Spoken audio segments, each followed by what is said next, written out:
बिस्मिल्लाहिर्रहमानिर्रहीम। अस्सलाम वालेकुम। उम्मीद है कि आप खैरियत से होंगे और आप पढ़ रहे हैं फिज़िक्स के लेक्चर्स। आज हमारा फर्स्ट ईयर के चैप्टर नंबर 2 से थर्ड लेक्चर है और आज हम सीखेंगे कि वेक्टर्स के कंपोनेंट से वेक्टर्स को कैसे ऐड किया जा सकता है या आप रिजल्टेंट वेक्टर्स किस तरह से ले सकते हैं। इसको समझने से पहले, शुरू करने से पहले हम एक चीज़ देखते हैं कि हमारे पास एक वेक्टर है ए और दूसरा वेक्टर है बी।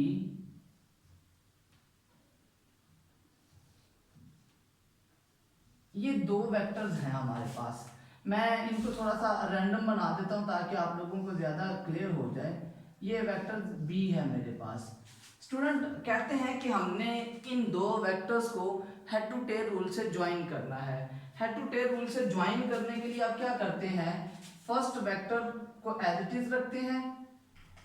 आपके पास फर्स्ट वेक्टर जैसे होगा आपने वैसे ही रखना है। ये आपने फर्स्ट वेक्टर ड्रॉ किया जी, ए वेक्टर ड्रॉ कर दिया।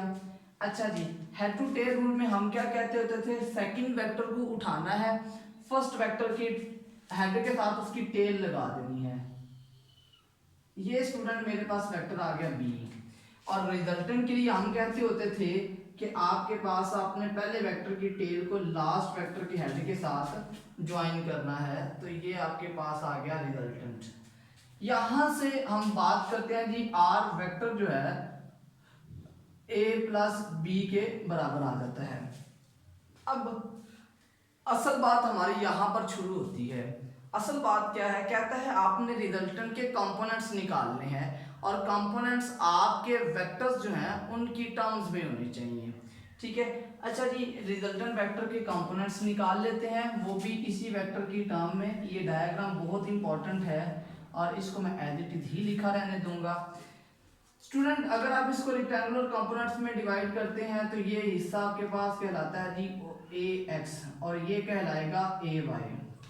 इसी तरह अगर आपने बी वेक्टर को उसके रेक्टेंगुलर कंपोनेंट्स में डिवाइड करना है तो हमने बी वेक्टर की टिप तक परपेंडिकुलर ड्रॉ करना होता है। एक्स एक्सिस पर परपेंडिकुलर ड्रॉ करना तब होता है जब आपका वेक्टर ओरिजिन पर होता है। तो आप अपने वेक्टर्स की टिप तक परपेंडिकुलर ड्रॉ करते हैं। सेम एज इट इज आप यहाँ पर काम करेंगे, ये वेक्टर की टिप बनती है आपके पास। तो this one is B X and this one is B Y. और अगर हम बात करें हमने रिजल्टेंट के निकालने हैं तो रिजल्टेंट के लिए भी स्टूडेंट आप क्या करेंगे, रिजल्टेंट के टॉप से उसकी टिप तक का ड्रॉ करेंगे। तो ये आपके पास आ जाएगा आर वाई और यहां से यहां तक क्या आ जाएगा आर एक्स। मेरा ख्याल है कि आप लोगों को इसमें कोई कंफ्यूजन नहीं हो रही होगी क्योंकि मैंने तीन वेक्टर्स के लिए तीन डिफरेंट मार्कर्स यूज किए हैं। ब्लू मैंने वेक्टर ए के लिए लिया है, उसके कंपोनेंट्स भी मैंने ब्लू से लिखे। ब्लैक मैंने वेक्टर बी के लिए लिया है और उसके कंपोनेंट्स भी मैंने ब्लैक से लिखे हैं। रेड मैंने रिजल्टेंट वेक्टर के लिए लिया है और उसके कंपोनेंट्स भी मैंने रेड से लिखे हैं। अब अगला काम हमारा ये है कि हम इनको नाम दे देते हैं, इन एंड पॉइंट्स को। नाम मैं सारे के सारे ही डिफरेंट नाम देता हूं। ओ से स्टार्ट करते हैं, O M N P Q और आर आपके पास है तो एस लिख रहा हूं मैं। ठीक हो गया जी। सिर्फ फर्क ना पड़े इसलिए मैंने आर नहीं लिखा, यहाँ पर एस लिख दिया है और कोई कंफ्यूजन नहीं है। अच्छा जी स्टूडेंट, यहाँ पर इसको सॉल्व करते हैं। सॉल्व करने के लिए हम डायग्राम अगर देखें तो डायग्राम में आपके पास क्या क्या बातें आपको बताई जा रही हैं। डायग्राम से स्टूडेंट हमें पता है, फ्रॉम द डायग्राम, फिगर लिख लें जी, वी नो। अच्छा जी, इस डायग्राम से हमें क्या पता है, हमें पता ये है कि आपके पास जो ओ एस लाइन है वो basically O Q plus Q S के बराबर है। ठीक हो गया जी।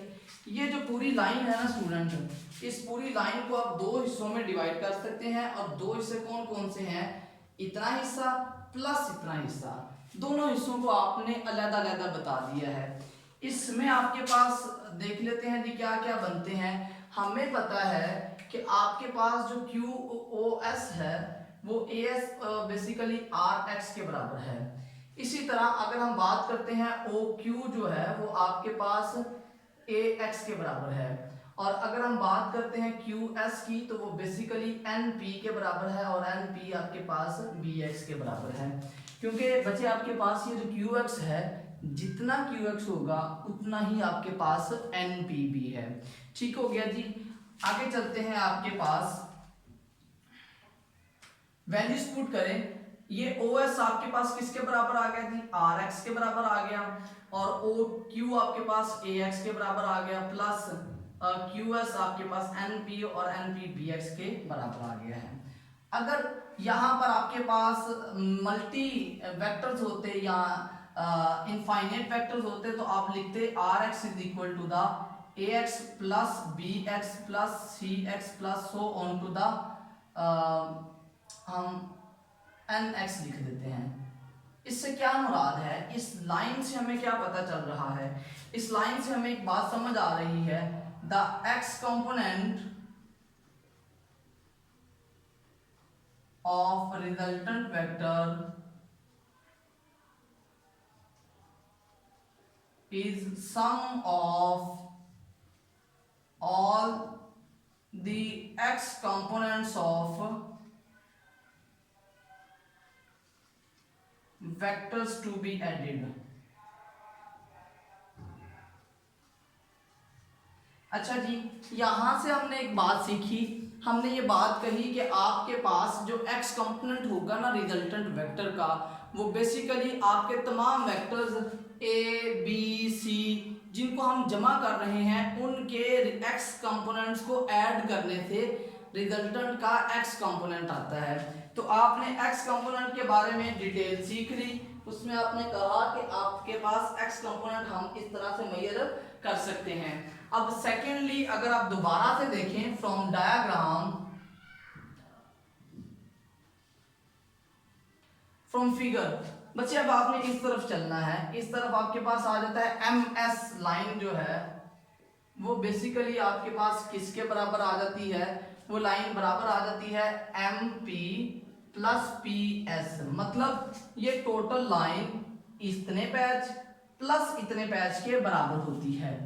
अगर आप यहां से भी इनको कॉन्फ़िगर करें तो आपको पता है जो आपके पास एम एस है वो टोटल रेड लाइन, ये M S total red line R Y के बराबर है।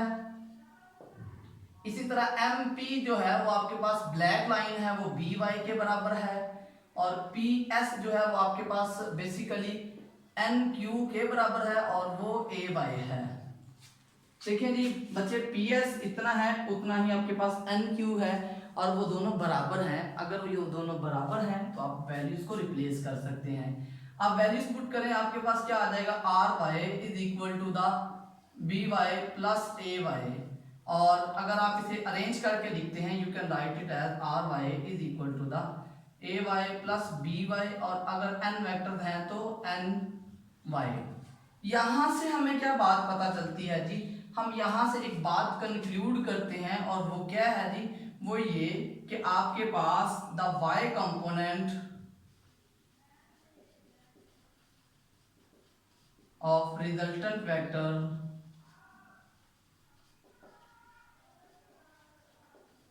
Is sum of all the y components of vectors to be added।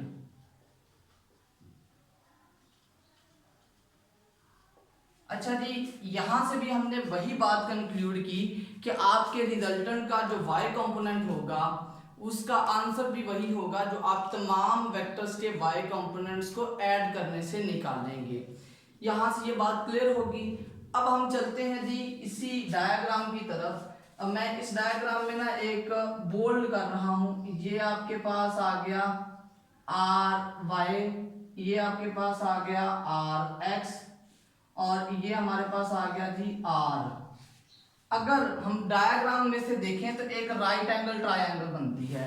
Confuse ना होइएगा, मैंने जस्ट आपको समझाने के लिए डायरेक्शन की बात की है कि डायरेक्शन ऑफ रिजल्टेंट क्या होगी या कैसे मेजर कर सकते हैं, वो आपका अब नेक्स्ट पोर्शन बनता है।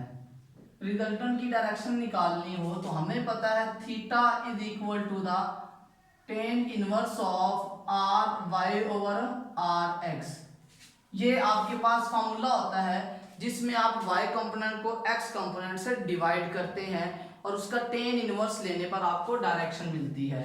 तो स्टूडेंट हमने चूंकि रिजल्टेंट के कंपोनेंट्स की फॉर्म में नहीं लिखना, हमने लिखना है अपने वेक्टर्स की फॉर्म में। तो आप लिख रहे होंगे tan inverse of A Y plus B Y plus C Y plus so on to the ax plus bx plus cx to the so on.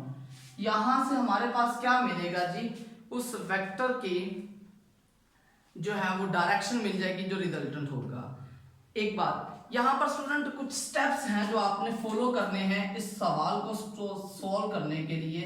Number 1 आप क्या करते हैं जी, x कंपोनेंट्स निकालेंगे, ठीक है जी। नंबर 2 आप निकालेंगे y कंपोनेंट्स, और नंबर 3 पर अगर हम बात करते हैं तो मैग्नीट्यूड भी निकालनी है जो कि मैं अभी सिखा देता हूं, और नंबर 4 पे डायरेक्शन है, और यहां पर क्या आ जाती है जी, मैग्नीट्यूड।